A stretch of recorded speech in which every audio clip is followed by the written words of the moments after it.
Pernah kepikiran nggak sih, kok bisa ya bank Anda sepertinya tahu banyak sekali tentang Anda? Nah, jawabannya itu ada di dua kata, deep learning.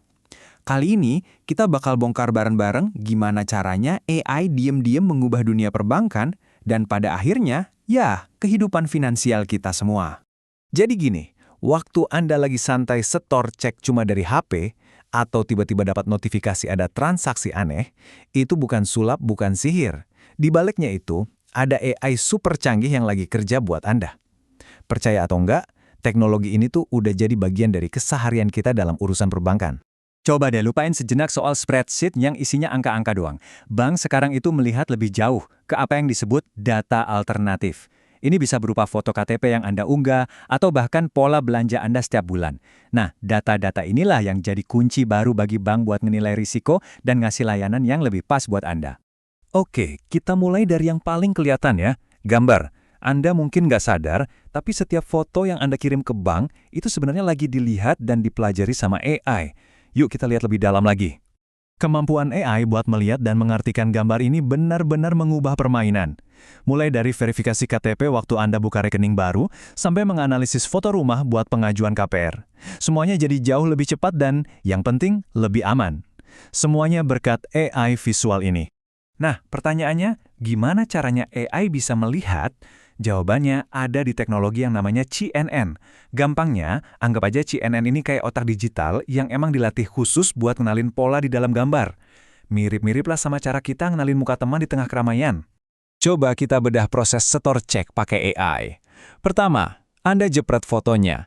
Habis itu, AI langsung menganalisis gambarnya, mengubah tulisan tangan dan angka jadi data digital. Dan, voila, dalam hitungan menit, dananya udah masuk ke rekening Anda. Proses yang dulu butuh berhari-hari, sekarang kelar bahkan sebelum kopi Anda habis. Oke, selain gambar, ada data lain yang jauh lebih menarik, yaitu kebiasaan Anda dari waktu ke waktu.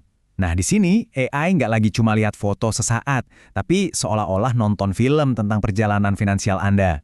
Kuncinya di sini adalah urutan dan waktu.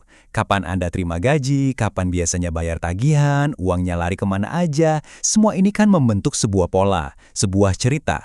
Nah, cerita inilah yang sekarang bisa dibaca dengan sangat baik oleh AI. Teknologi di baliknya kita kenal sebagai RNN. Anggap aja ini AI yang punya memori, jadi dia nggak cuma lihat saldo Anda hari ini, tapi juga ingat riwayat transaksi Anda ke belakang buat nebak kira-kira apa yang bakal Anda lakuin selanjutnya. Inilah yang jadi dasar dari penilaian perilaku atau behavioral scoring. Jadi, perbedaannya tuh jelas banget. Skor kredit yang lama itu ibaratnya foto paspor, kaku dan cuma satu momen. Nah, skor perilaku AI ini lebih kayak film dokumenter tentang keuangan Anda, terus berjalan dan dinamis. Tentu aja, ini ngasih gambaran yang jauh lebih akurat. Tentu, teknologi ini punya kekuatan yang luar biasa. Tapi, dengan kekuatan sebesar itu, muncul juga tantangan-tantangan besar, terutama soal etika dan aturan mainnya. Karena bagaimanapun, keputusan yang dibuat AI ini dampaknya langsung ke hidup kita. Kutipan ini kena banget. Semakin canggih sebuah sistem AI, semakin sulit juga buat kita memastikan kalau sistem itu adil. Mengejar efisiensi itu penting jelas, tapi jangan sampai kita mengorbankan keadilan dan sisi manusiawi dalam setiap keputusannya. Nah, ada 3 tantangan besar yang sekarang jadi PR bersama. Keadilan, akuntabilitas, dan keterjelasan. Gimana caranya biar AI nggak bias? Kalau AI salah, siapa yang tanggung jawab? Dan yang paling penting, apa bank bisa ngejelasin kenapa sebuah keputusan dibuat oleh AI?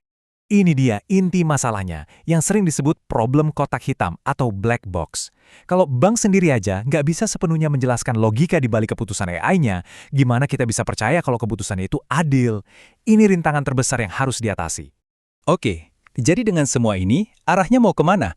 Bakal seperti apa sih wujud bank di masa depan nanti? Ada data menarik nih dari Boston Consulting Group. Cuma 27% investasi AI di perbankan yang ditujukan buat inovasi bisnis inti. Artinya apa? Artinya sebagian besar bank saat ini masih pakai AI cuma buat bikin proses lama jadi lebih cepat, bukan buat menciptakan sesuatu yang benar-benar baru. Perjalanan transformasinya tuh jujur aja baru dimulai.